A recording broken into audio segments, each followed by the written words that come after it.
শীতের রোদ বড় তাড়াতাড়ি সোনালি থেকে লালচে হয়ে আসে। এই ছুটির দুপুর আমার একার। জানালার ধারে বসি, কমলা লেবু আর বইটি নিয়ে। সে বইয়ের পাতায় পাতায় ধরা থাকে কি আশ্চর্য এক জগৎ। কোথাও গোয়েন্দার রোমহর্ষক অভিযান, কোথাও ছেলেবেলার কল্পনার রামধনু, কোথাও দমকা হাসি, কোথাও বা দৈনন্দিন জীবনের নানা ঘটনা। কোথাও কোনো বাগান বাড়িতে গা ছমছমে ভূতের আস্তানা, কোথাও বা রাখা থাকে অদ্ভুত বড়ি, চীনা লণ্ঠন আর বর্মি বাক্স। কিন্তু সবটুকুতে এক হয়ে যায় বাস্তব ও কল্পনা। সবটুকুতে ধরা থাকে আমাদের সেই আশ্চর্য ছেলেবেলা। আর এই সবটুকুর নাম লীলা মজুমদার। শীতের দুপুর শেষ হয় বড় তাড়াতাড়ি।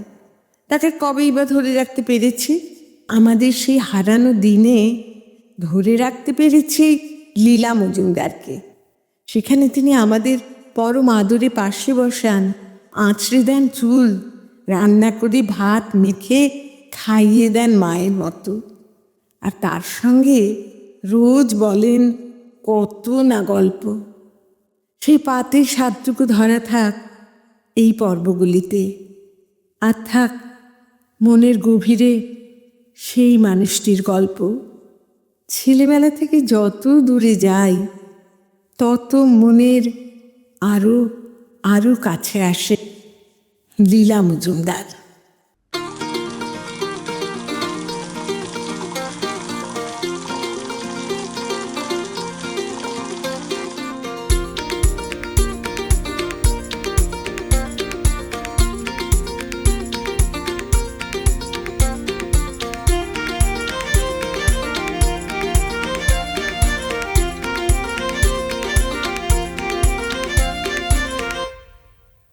নমস্কার। শীতের রোদ যখন খেলা করে আমলকি পাতার গায়ে, যখন সেই মিঠে রোদে পিঠ দিয়ে বসতে ইচ্ছা করে দুপুরবেলাটুকুতে, তখন বাংলার ঘরে ঘরে পালিত হয় পৌষ পার্বণ। আর শান্তিনিকেতনে কি আসে? শান্তিনিকেতনে আসে পৌষ মেলা। সে মেলায় গন্ধে আমোদিত হয় বাতাস, সে মেলায় গন্ধে আমোদিত হয় আকাশ। কিসের গন্ধ? পিঠে, পুলি, পায়েস আর নতুন গুড়ের গন্ধে। লীলা মজুমদারের লেখায় বারবার ফিরে এসেছে এমন অনেক মিষ্টির কথা। সেসব মিষ্টির কথা পড়লে যত না অবাক লাগে, তার চেয়ে আনন্দ হয় বেশি। কারণ শিশুকল্প, কিশোর উপন্যাসে খাবারের কথা থাকবে না তো থাকবে কোথায়? সেই সূত্রে কিন্তু তাঁর লেখায় বারবার ফিরে ফিরে এসেছে জিবে গজা, গজা, অমৃতি, রসগোল্লা, সন্দেশ, পুলি, পিঠে, আরও কত কি বারবার। এবং তাই দেখে অনেক সময় বিস্ময়ে চক্ষু ছানা বড়া হয়েছে তাঁর এক এক চরিত্রের। কেবল বিস্ময় কেন, তার সাথে কখনো বা আতঙ্কে হয়েছে ছানা বড়া, কখনো বা আনন্দে। কিন্তু ছানা বড়া কী, তারও হদিশ লীলা মজুমদার দিয়েছেন তার রান্নার বইয়ে। সেই ছানা বড়া পরিবেশন করব আজ। চলুন শিখি।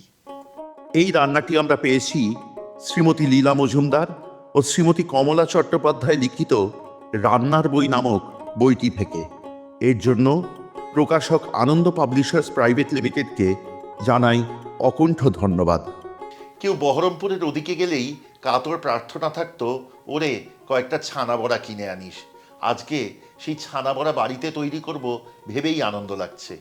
ছানা বড়া তৈরির জন্য প্রথমে তৈরি করে নিতে হবে বেশ খানিকটা ঘন চিনির শিরা। এই চিনির শিরা তৈরির জন্য প্রথমে কড়াইয়ে ঢেলে দিন বেশ খানিকটা চিনি, তার সাথে অল্প একটু জল এবং সবশেষে অল্প লেবুর রস।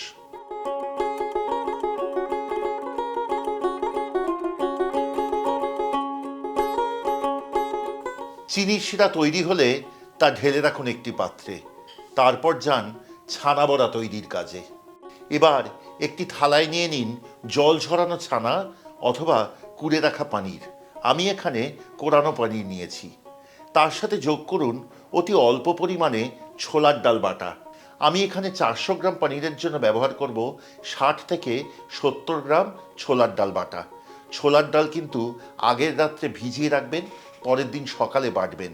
এবং ছোলার ডাল এবং ছানা খুব ভালো করে দোলে মেখে নিন একসাথে।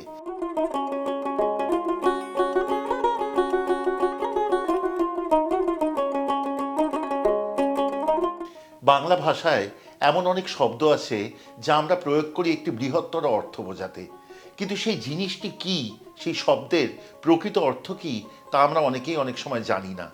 যেমন ধরুন মন্ডা। মন্ডা ভাবলেই ভাবি যে একটি মিষ্টি, কিন্তু মিষ্টিটি কি? সেই মন্ডার রেসিপি কিন্তু আছে আমাদের চ্যানেলে, যদি সময় পান অবশ্যই দেখবেন। তেমনই কিন্তু এই ছানা বড়া, অনেক সময় আতঙ্কে, অনেক সময় বিস্ময়ে, কোনো কোনো সময় আনন্দে অবধি চোখ ছানা বড়া হয়। কিন্তু ছানা বড়া কি? হ্যাঁ, বহরমপুরের ছানা বড়া খুব বিখ্যাত বটে, তবে আমরা অনেকেই কিন্তু ছানা বড়া তৈরির রেসিপি জানি না। আজকে সেই রেসিপি আপনাদের সামনে আনতে পেরে খুব আনন্দ লাগছে। যে ছানা মেখে রেখেছেন সেই ছানা দিয়ে এবার গোল গোল আকারে ছানা বড়া তৈরি করুন। প্রত্যেকটি ছানা বড়ার মাঝখানে ঢুকিয়ে দেবেন একটি করে ছোট মিষ্টির দানা এবং দু একটি করে ছোট এলাচের দানা। তারপর গড়ে রাখুন, কড়াইতে গরম করুন সাদা তেল ও ঘি। পান্তুয়ার মতো রঙে ভেজে তুলুন সেই ছানা বড়া, তারপর রসে ফেলুন।